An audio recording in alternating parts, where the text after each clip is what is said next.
Ancient superstitions, after being steeped in human hearts and embodied in human breath, and passing from lip to ear in manifold repetition, through a series of generations, become imbued with an effect of homely truth. Nathaniel Hawthorne, from The House of the Seven Gables. The House of the Seven Gables, written by Nathaniel Hawthorne in 1850 and now distributed by Duke Classics, follows the history of the Pyncheon dynasty and their unending feud with the Mall family over the land upon which the titular House of the Seven Gables rests. Matthew Mall, confirmed warlock, who once owned the land, was accursed, tried, and executed for the crime of witchcraft during the infamous Salem witch trials.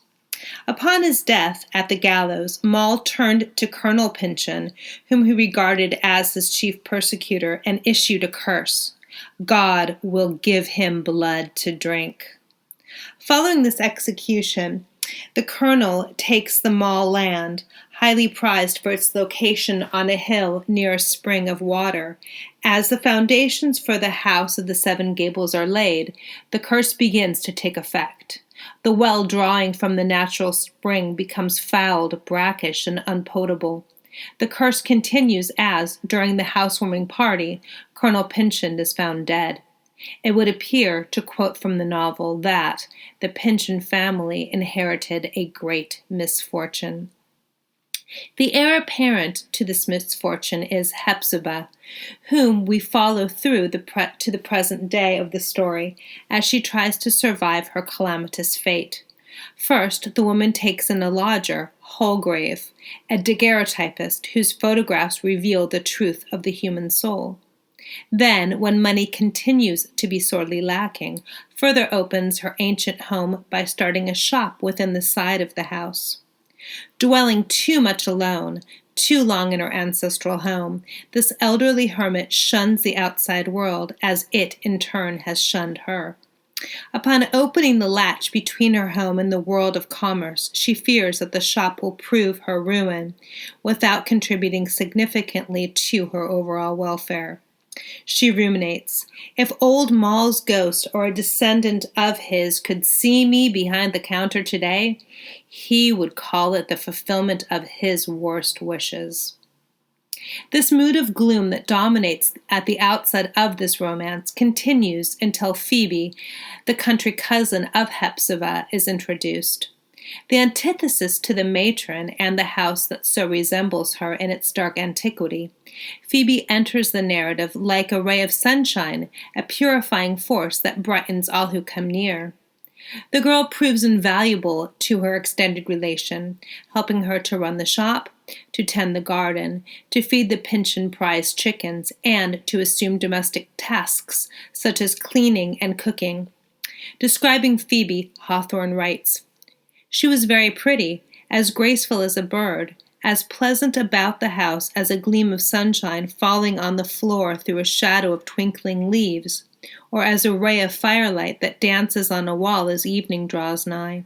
Angels do not toil, but let their good works grow out of them." And so did Phoebe.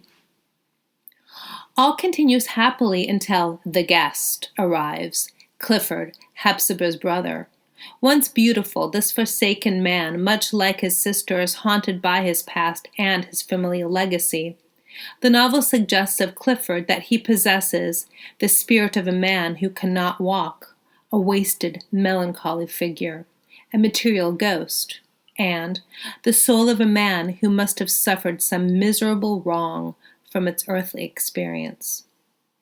Clifford, unlike his outer appearance and his dispiritedness, is an aesthete, cheered by all things bright and beautiful. Although his sister desires nothing but to care for her long-lost kin, it is the vivacious Phoebe to whom he turns.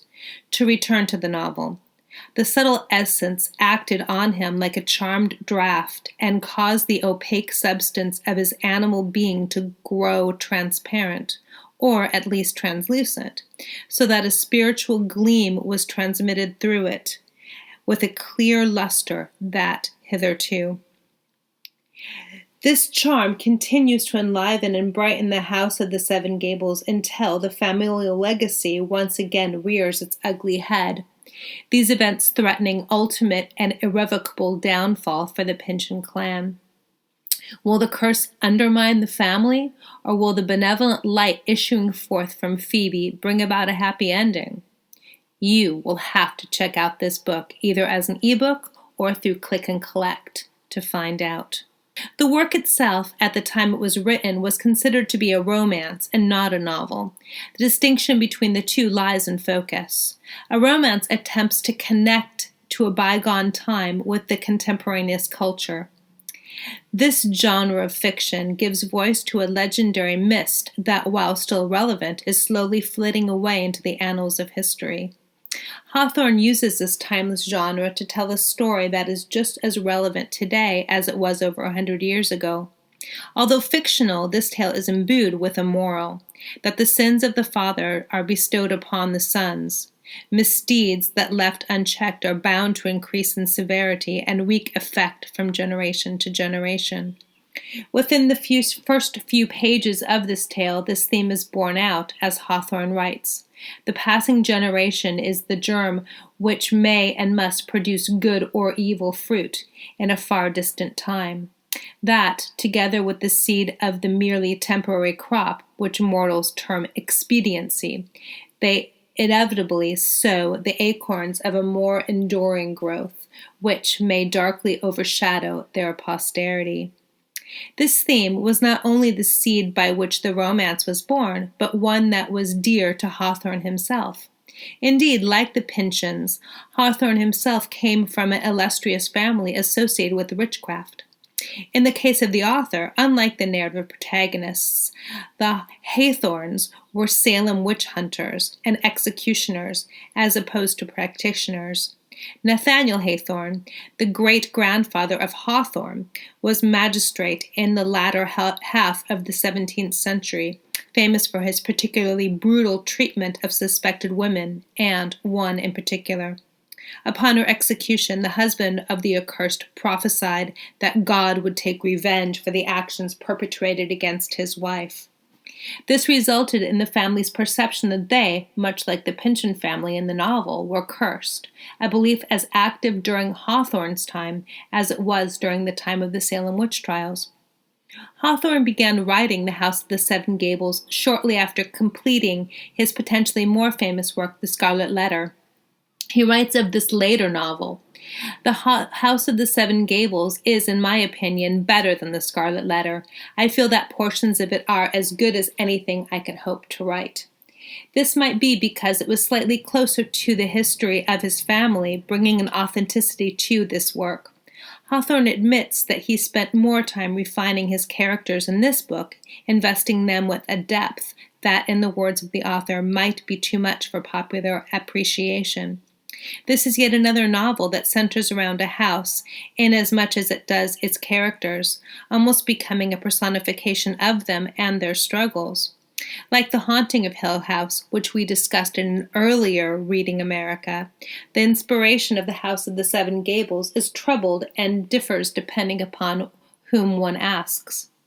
Hawthorne himself stated that the house in his romance was not based upon any one structure in particular, but instead upon a style of architecture popular during the American colonial days. Such edifices, although somewhat antiquated by the time of Hawthorne's birth in 1804, were nonetheless plentiful during the period of his youth, but have since been largely altered, renovated, or destroyed. Hawthorne describes the titular house in the following way. There it rose, a little withdrawn from the line of the street, but in pride, not in modesty. Its visible exterior was ornamented with quaint figures, conceived grotesques of Gothic fancy. Every side of the Seven Gables pointed sharply towards the sky, with little spiral rods of iron that beautified each of its 7 peaks. The many lattices, with their small diamond-shaped panes, admitted sunlight, while nevertheless the second story projecting far over the base, threw shadowy and thoughtful gloom upon the lower rooms. Set in Salem, Massachusetts, one of the 13 original colonies, the House of the Seven Gables delves into an infamous era in the history of the United States. The Salem witch trials are events now synonymous with Salem itself, much like Pendle Hill in Lancashire or Manningtree, home to Matthew Hopkins, Witchfinder General. To read this romance opens a window into the past of the United States, and Salem in particular, the history of intolerance, and the personal history of a man who is considered one of America's most revered authors, and is thus well worth a read.